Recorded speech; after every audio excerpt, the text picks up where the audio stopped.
Hello again, everybody. Welcome back to the Bottle Stories Podcast and another episode of What's It? And one question. Today's question: does Cabernet Sauvignon deserve its prestigious reputation? I think that... Careful how you answer, because I know you're not going to answer. Well, I'm going to be evasive as usual. I think every grape variety has an upper echelon of production that deserves a great reputation. I think Cabernet definitely has a lot of poor representations of what it could be. Agreed. I agree with that, and I also think that if you look at classic representations of what Cabernet Sauvignon actually is. So let's start with a few misconceptions. Number one, when you buy a wine in California that says 100% Cabernet Sauvignon, it's not. It is not. It simply isn't. It never is.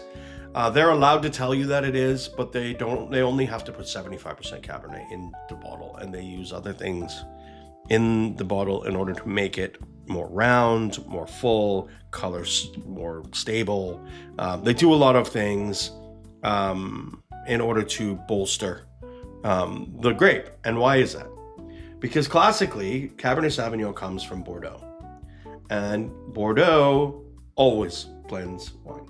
So every wine you're going to get that says Cabernet on it, it just says Cabernet Sauvignon, it doesn't say anything else on it. It is a blend of Cab, usually Cab and Merlot, and usually Cabernet Franc. Mm-hmm. Malbec's allowed in there. Malbec is allowed in there. Petit Verdot is allowed in there. So all of these wines are going to be blends. No matter, it doesn't matter what they say. They're going to lie to you. It is a blend. They're not necessarily lying. They're just not telling you the truth. They're going within what the appellation right, is allowing. but also by not telling you the truth. They could have just put it on the bottle, Mm-hmm. right? And that's another part of the thing that bothers me. Right, just tell people the truth. It's not going to change their perception of whether they like the wine or don't like the wine. Right, and you're not making it less prestigious by saying that this has got 15% Merlot. But if you're not familiar with a blend, say the Saint Emilion blend or whatever other appellation, if you're not familiar with that, you might not choose it because Fair. You don't know. Right.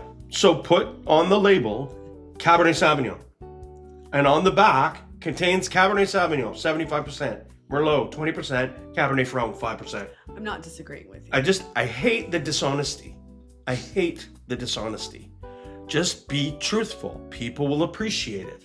People will buy more when you're truthful. Mm-hmm. But it also, if you're truthful and everybody's forced to be truthful, you will stop getting additives and bullshit put in your wine. Jeez, he got you excited. Very excited over additives in wine. I also get very excited. Luckily, I didn't break my glass. I get very animate about additives in wine. And if they are going to be there, you should know that they are. They have to list them. Right. You should have to list them. Yes. Everybody else has to do it. I don't understand why America doesn't have to do it. Anyway, I'm not going to go down a soapbox about American wine. So, Cab, if you look back before 2000, think about what Cabernet was like before Robert Parker existed. Mm-hmm. Is nothing like what it is now. No. Right? Unfortunately, it's coming back. Cab usually was about 13 to 13.5% alcohol. You know, a blend, usually, mostly with Merlot.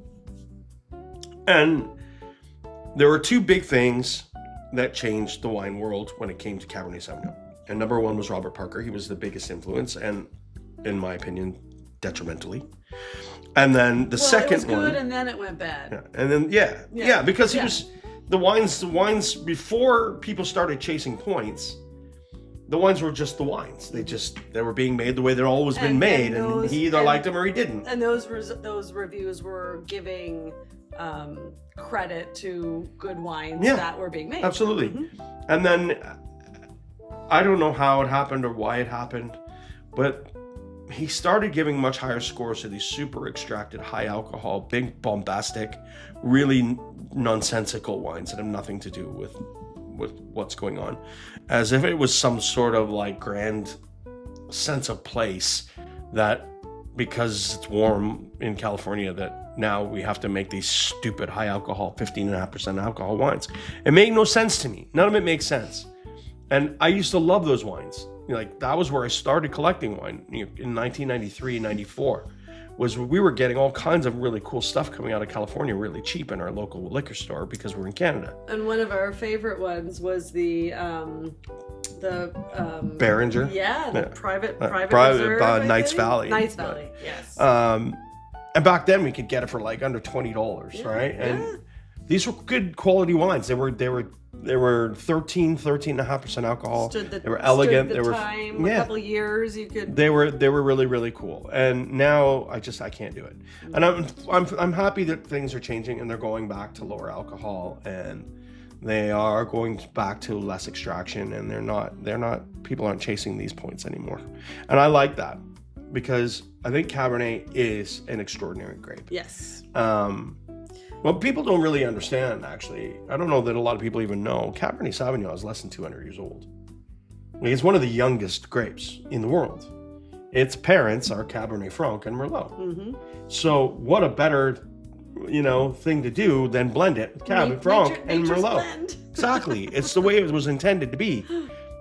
We need to get back to some of this. We need to do more of this. And that's why if you really like Cabernet, drink stuff from the left bank of Bordeaux, people. Like, this is what Cabernet is all about. This is what it's meant to be.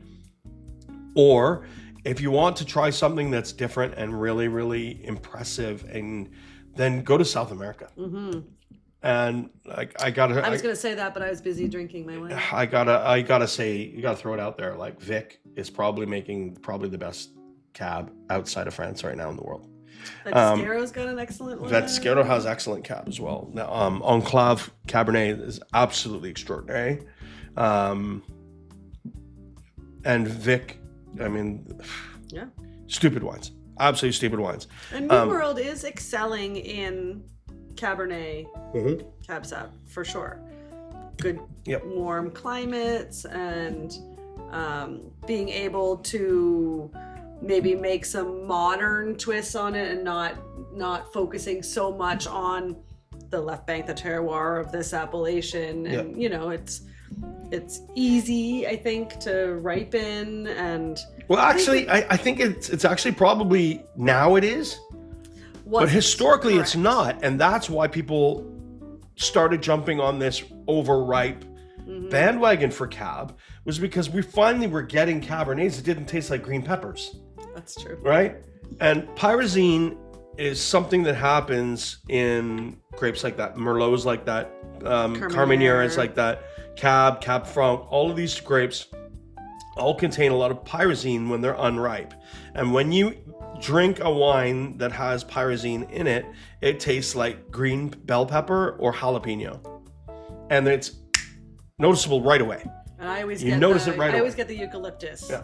The pyrazine to me comes in the eucalyptus form. And it's always something that is a dead giveaway for the fact that they just didn't let it ripen. Mm-hmm. So when you get really great wines, controlling the alcohol is super important, because if you leave it to hang in order to get the pyrazine out, you run the risk of leaving it just slightly too long, and all of a sudden now you're 15.5 or 16% alcohol in order to get it dry enough in order to make it palatable. Yep.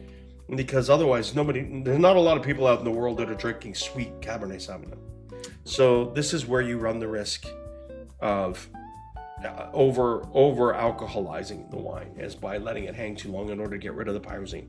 Now, I don't mind a little bit of that kind of greenness, and that's why I think a lot of guys now, with climate change, we've seen people getting ripe grapes. It's not an issue anymore. Mm-hmm. I mean, it is in some places, but mostly it's not an issue.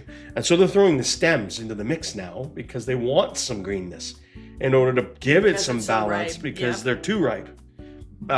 So you're seeing a lot of stems going back. Exactly. Scenario, I mean, and it's amazing for winemakers that they are so flexible And it's so talented that they can actually understand how much stem it needs in order to bring back what's going on. But that comes before the down wine makes. to the winemaker listening to what the wine is telling you. Yeah. Yeah. Right? And okay, taste this today, taste this tomorrow, taste this next day. Let's add just, a little bit more time but you need to let the wine do what it needs to do. Yep. And I'm going to let this wine do what it needs to do, which is get in my belly. So we'll see you guys next time. Cheers.